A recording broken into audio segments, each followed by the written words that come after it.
அதே மாதிரி இந்த படத்தை நான் வந்து விழுப்புரத்தில் பார்த்தேன். பார்க்கறதுக்கு முதல் நாள் வந்து வாக்கிங் போகும்போது நான் அப்படியே விசாரிப்பேன், இப்போ ஜென்ரலாக மக்கள்கிட்ட இந்த படம் எப்படி இருக்கு, அந்த படம் இருக்கு. அங்கே ஒரு யங்ஸ்டர்ஸ் இருந்தாங்க. வேறு சிங்கப்பூர் சலூன் ஒரு படம் வந்திருக்காமே, அந்த படம் தெரியுமான்னு டக்குன்னு அவங்க சொல்ல வார்த்தை, யார் அந்த எல்கேஜி ஹீரோ தானே நடிச்சதுன்னு.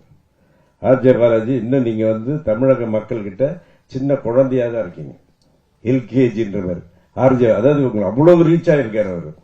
அதுக்கப்புறம் 2-3 பேருக்கிட்ட கேட்டேன், சார் அவர் படம்லாம் ரொம்ப நல்லா போய் பாருங்கன்ற. நானும் போய் பார்த்தேன்.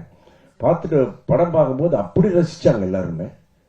படம் பார்த்துட்டு வெளியே வந்த பிறகு எல்லாம் ஆஸ் யூஷுவலாக பேசிட்டு அப்படியே நம்ம அப்படியே கொஞ்சம் காதை அப்படியே வச்சு கேட்பேன். கேட்கும்போது ஃபர்ஸ்ட் ஹாஃப் பயங்கர காமெடியாக இருக்குது, செகண்ட் ஹாஃபில் மெசேஜ் இருக்குது அப்படி எப்படின்னு சொல்லிட்டு வந்து இந்த வந்துட்டு வீட்டில் வந்து அப்படி டிஸ்கஸ் பண்ணுறேன். என் கூட வந்து எங்கள் கசின்ஸ் எல்லாம் வந்திருந்தாங்க.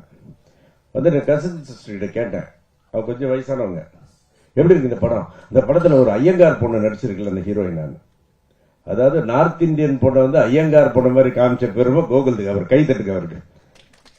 Big hand.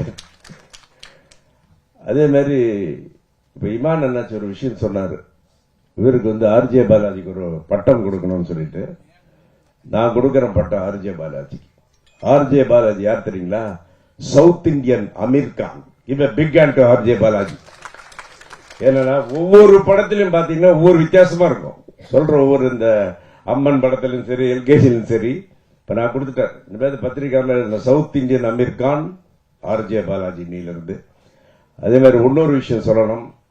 ஒரு பக்கம் கல்வித்துறை, இன்னொரு பக்கம் கலைத்துறை, ரெண்டுத்தையும் வந்து அப்படியே இரு கண்களா வச்சுக்கிட்டு அப்படியே அதை பாதுகாத்துக்கிட்டு ரொம்ப அழகா உழைக்கிற ஒரு மாபெரும் மனிதர் அன்பு சகோதரர் திரு ஐஸ்வரி கணேஷ் அவர்கள். அவர் நிறைய விஷயங்கள் இந்த கலைத்துறைக்கு பண்ணிக்கிட்டு இருக்காரு.